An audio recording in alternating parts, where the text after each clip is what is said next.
Hello students, welcome to my video lectures. Students, आज के video lecture में हम लोग सीखेंगे कि कोऑर्डिनेट ज्योमेट्री में जब ट्रायंगल के वर्टिसेस के कोऑर्डिनेट्स दिए होते हैं तब ट्रायंगल का एरिया कैसे निकालते हैं। हीरोन फार्मूलास की हेल्प से ट्रायंगल का एरिया निकालना हमें पहले से ही आता है। तो आज हम एक नया मेथड सीखेंगे एरिया ऑफ ट्रायंगल निकालने का। इससे पहले जो वीडियो लेक्चर थे स्टूडेंट्स, लास्ट वीडियो लेक्चर 5 और 6 में हमने एनसीईआरटी एक्सरसाइज 7.2 के क्वेश्चंस 1 to 10 सॉल्व किए थे। आई होप आपने वो वीडियो देखा होगा और सारे क्वेश्चंस को सॉल्व किया होगा। अगर आपने अभी भी वो वीडियो नहीं देखा है या वो चैप्टर आपका बाकी है तो मैं आपको सजेस्ट करूंगा कि पहले आप पिछले चैप्टर्स को कंप्लीट करें और उसके बाद ही आज का वीडियो लेक्चर देखें। तो आइए स्टूडेंट्स, शुरू करते हैं आज का वीडियो लेक्चर। स्टूडेंट्स, आज हम सीखेंगे कि एरिया ऑफ ट्रायंगल कैसे निकालते हैं। इससे पहले हम एरिया ऑफ ट्रायंगल निकालना जानते थे और इसके लिए हम फॉर्मूला यूज करते थे जो कि यहाँ आपके सामने है। Area of triangle is equal to base into altitude और हाइट। तो अगर हमारे पास कोई ट्रायंगल दिया होता था स्टूडेंट, जैसे कि अभी एक ट्रायंगल है जिसे मैंने एबीसी लिखा है, इसमें हमें दो चीजों की जरूरत होती थी। एक बेस हमें जरूरत होता था और एक हमें जरूरत होती थी हाइट की। अगर ये दोनों चीज हमें गिवन होती थी तो हम ये फॉर्मूला यूज करते थे students, that area is equal to half base into height.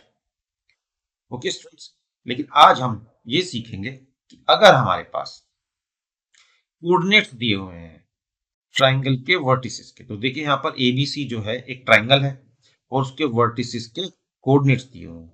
A point के जो कोऑर्डिनेट है वो है x1 y1, बी पॉइंट के कोऑर्डिनेट है x2 y2 और सी पॉइंट के कोऑर्डिनेट है x3 y3। और आप अच्छी तरह से जानते हैं कि किसी पॉइंट के कोऑर्डिनेट जो है वो एक्स और वाई को रिप्रेजेंट करते हैं। तो इस फिगर के अकॉर्डिंग जो क्यू पॉइंट उसका कोऑर्डिनेट कितना होगा x2, पी पॉइंट का स्टूडेंट्स होगा x1, आर पॉइंट x3 होगा। उसी तरह से हम बी के लिए लिख सकते हैं कि बी पॉइंट पर जो y का कोऑर्डिनेट है उसे हम y एक्सिस पर रिप्रेजेंट करेंगे और वो होगा y2। ए पॉइंट का y1 होगा, उसी तरह सी पॉइंट का y3। ऑलराइट स्टूडेंट्स, देखिए अब यहां पर हम लिख सकते हैं जो QP है, QP distance between Q and P, वो x1 माइनस x2 होगा। जो PR है distance between P and R, वो होगा x3 माइनस x1। और जो QR है या RQ है उसे हम लिख सकते हैं x3 माइनस x2। उसी तरह अगर हम y एक्सिस पर देखें तो हमारे पास डिस्टेंसेस दिए हुए हैं। तो जो BQ है, BQ वो स्टूडेंट्स है y2। यहाँ पर आप देख सकते हैं ये BQ है, ये BQ है। AP x1 है, AP सॉरी y एक्सिस पे देख रहे हैं हम y1 है। उसी तरह RC जो है, RC वो है y। यहाँ पे RC दिया हुआ है, देखिए यहाँ पे ये RC, ये y3 है, इसका जो हाइट है y3 है। अब हमें ABC ट्राइंगल का एरिया निकालना है, उसे हम निकालेंगे इस तरीके से। देखिए स्टूडेंट्स कि हम कहेंगे कि अगर हम क्वाड्रिलेटरल ले लें, देखिए क्वाड्रिलेटरल या ट्रेपीजियम बोलिए आप, अगर हम ट्रेपीजियम लें students, Q B A P, trapezium P का एरिया लें, उसमें अगर हम ऐड कर दें trapezium A C R P. Alright students, और इन दोनों एरियाज में से अगर हम माइनस करते हैं एरिया किसका, of trapezium Q B C R, Q B C R, तो जो हमें रिक्वायर्ड एरिया होगा एरिया ऑफ ट्रायंगल एबीसी वो मिल जाएगा। और देखिए यहाँ पर एरिया ऑफ ट्रेपीजियम निकालने का फॉर्मूला होता है half into sum of parallel sides into distance between the parallel sides. I hope कि आपको स्टूडेंट समझ में आ गया होगा।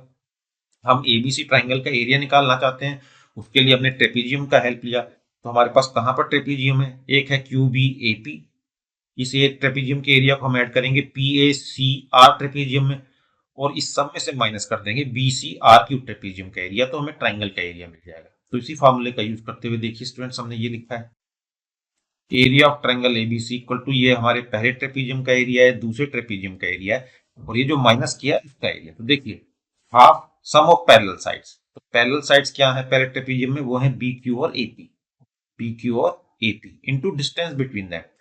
दोनों पैरेलल साइड्स के बीच में डिस्टेंस स्टूडेंट्स यहाँ पर देखिए मैंने रेड लाइन से मार्क किया, दैट इज क्यूपी।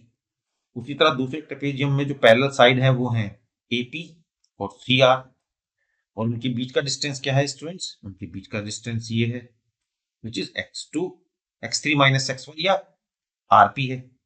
उसी तरह जो हमारा तीसरा ट्रेपीजियम है उसके अंदर जो पैरेलल साइड्स हैं वो बी क्यू और सी आर है, और उनके बीच में डिस्टेंस है क्यू आर। और देखिए यहाँ सारी वैल्यू मैंने पहले ही लिख दी है इन साइड्स की। तो इन सब वैल्यूज को जब हम पुट करेंगे स्टूडेंट्स तो हमारे पास ये इक्वेशन आएगी। इसको फर्दर सॉल्व करने पर हमारे पास ये एक्सप्रेशन आता है, देखिए स्टूडेंट्स, और ये है हमारे पास finally area of the triangle. Alright students, I hope कि आपको समझ में आया होगा। अब देखिए इसको लिखते कैसे हैं, अगर आपको एक बार मैं समझा देता हूँ। सपोज एक ट्रायंगल दिया हुआ है इस तरह से, एक बार फिर से समझने की कोशिश करिए।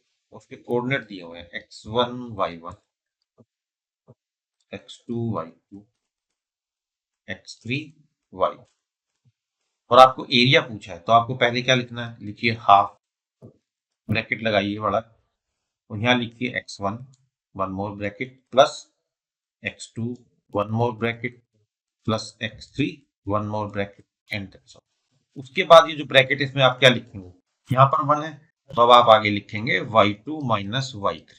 देखिए सीक्वेंस देखिए 1 2 3 की है।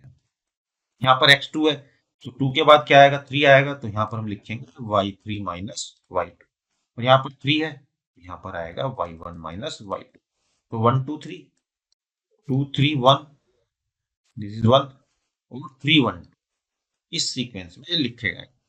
तो 1 2 3 ही सीक्वेंस फॉलो हुई है। तो आई होप स्टूडेंट्स आपको लिखना आ गया होगा कि अगर आपको कोऑर्डिनेट दिए हुए हो तो किस तरीके से ट्राइंगल का एरिया निकाला जाता है। और फॉर्मूला लिखने के लिए एक शॉर्टकट भी मैंने आपको याद करा दिया, बस आप इस शॉर्टकट को याद रखिए।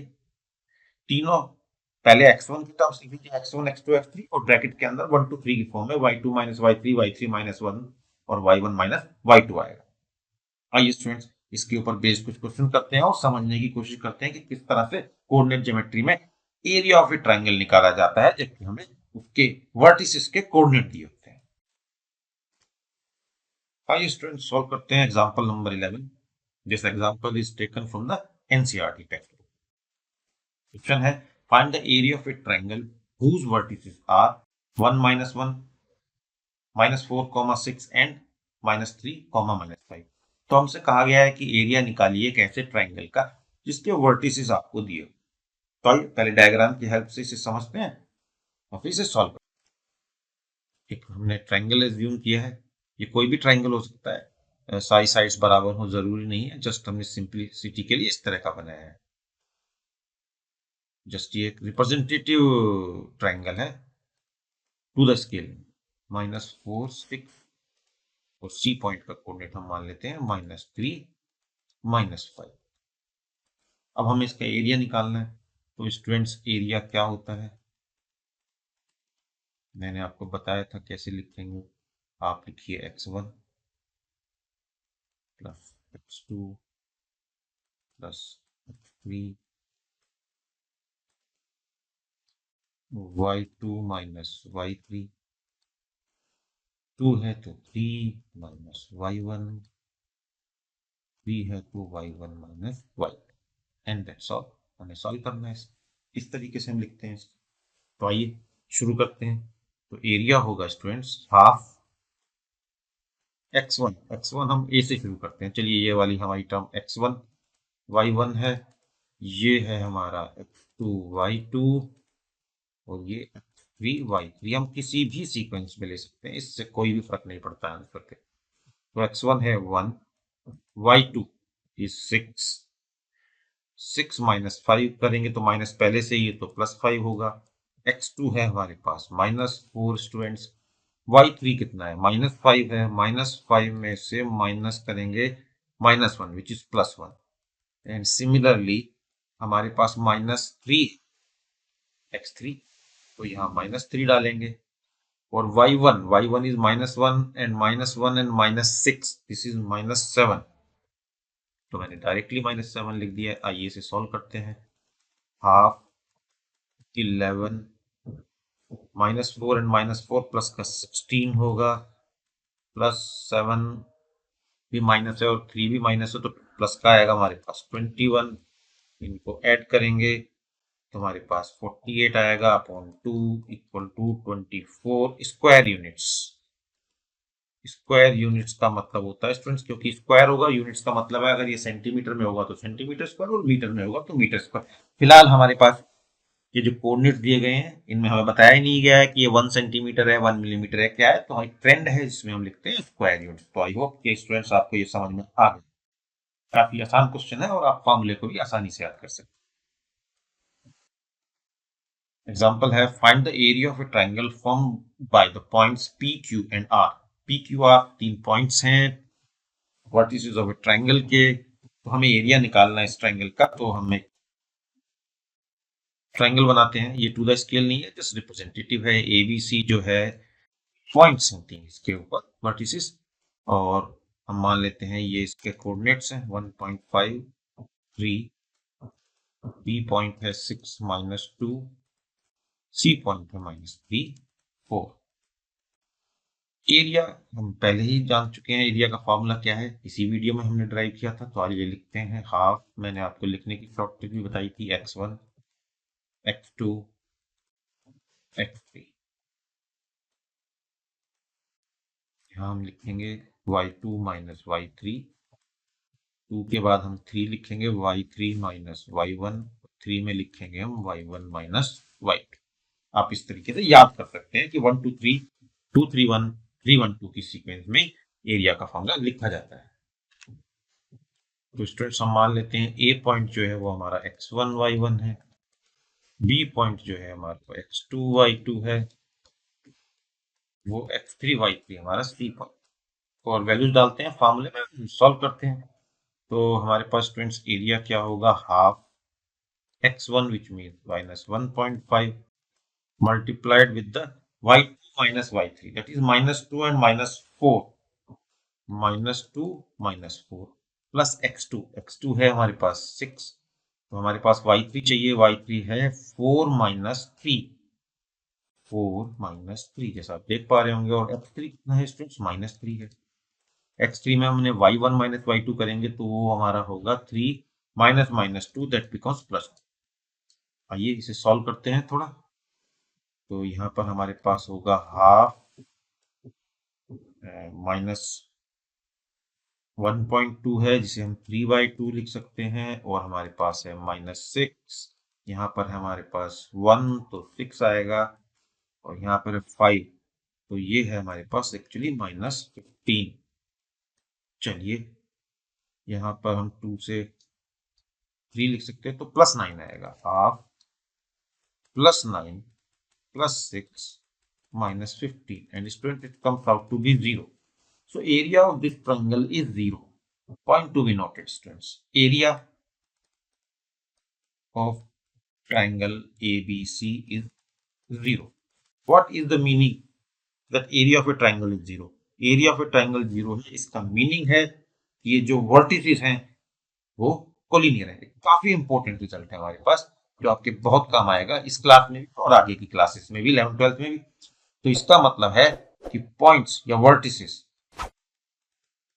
पॉइंट्स एबीसी या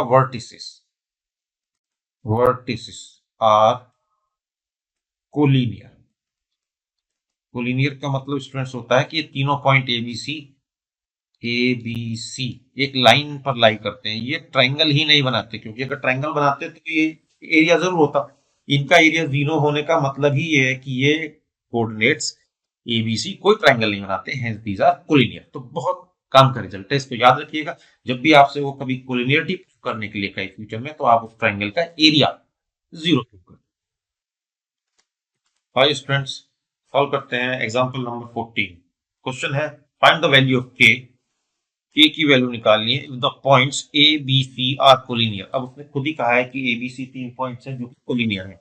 अगर ये कोलिनियर है तो बताइए के की वैल्यू क्या होगी। हमने एक डायग्राम बनाया है ट्राइंगल का, which is not to the scale, और इसके ऊपर हमने ए बी सी 3 वर्टिसेस बनाए हैं। और चलिए ए के हम कोऑर्डिनेट्स मान लेते हैं 2 3, बी के हम मानते हैं 4 के एंड सी के 6 - 3। और सपोज ये रिप्रेजेंट करता है ए पॉइंट x1 y1 को, बी रिप्रेजेंट करता है x2 y2 को, और सी रिप्रेजेंट करता है x3 और y3। आपको एग्जाम में ये नीचे x1 y1 x2 y2 लिखने की जरूरत नहीं है, ये सिर्फ मैं आपको समझ में आ जाए इसलिए बता रहा हूँ। आप फॉर्मूला लिखिए, डायरेक्टली वैल्यू पुट कर सकते हैं। और देखिए स्टूडेंट्स, हमें मालूम है कि एरिया का जो फॉर्मूला है वो ये होगा, ये हम पहले प्रूव भी कर चुके हैं, तो सिर्फ हमें इसके अंदर वैल्यूज डालनी है। तो आइए फर्दर सॉल्व करते हैं students. Area equal to half x1 is 2, y2 is k minus 3 which becomes plus 3 plus x2 which is 4, y3 is -3 and -3 plus x3 is student 6। और अब हम डालेंगे y1 is 3 and 3 minus k which is y2। ये area होगा, but this is equal to 0। क्यों 0 है students? Because it is collinear, और collinear है तो ट्राइंगल नहीं बन सकता। आपके तीनों पॉइंट्स एक ही लाइन पे होंगे, यानी एरिया 0 होगा। तो हमने यहाँ पे इसका एरिया 0 डाल दिया, तो फर्दर हम इसे सॉल्व करेंगे। तो ये होगा हमारे पास स्टूडेंट्स 2k + 6 - 24 + 18 - 6k = 0। आइए सॉल्व करते हैं इसे। k की वैल्यूज को ट्रांसपोज कर देते हैं। तो यहाँ पर हमारे पास है 24 - 24 = 4k, which means 4k = 0 and this gives k = 0। और यही हमसे पूछा था स्टूडेंट्स, k की वैल्यू बताइए जबकि ये कोलिनियर हो जाए। तो k की किस वैल्यू पे कोलिनियर होंगे स्टूडेंट्स? k = 0 पर ये तीनों पॉइंट्स कोलिनियर हो जाएंगे and this is our answer. Students, अगर आपको मेरे वीडियो लेक्चर पसंद आ रहे हैं और आपके लिए बेनिफिशियल हैं, तो मैं रिक्वेस्ट करूंगा कि आप मेरे चैनल को सब्सक्राइब करें, वीडियोस को लाइक करें और इसके लिंक को अपने फ्रेंड्स के साथ शेयर करें। Okay students, now we will meet in the next video lecture. Till then, good bye.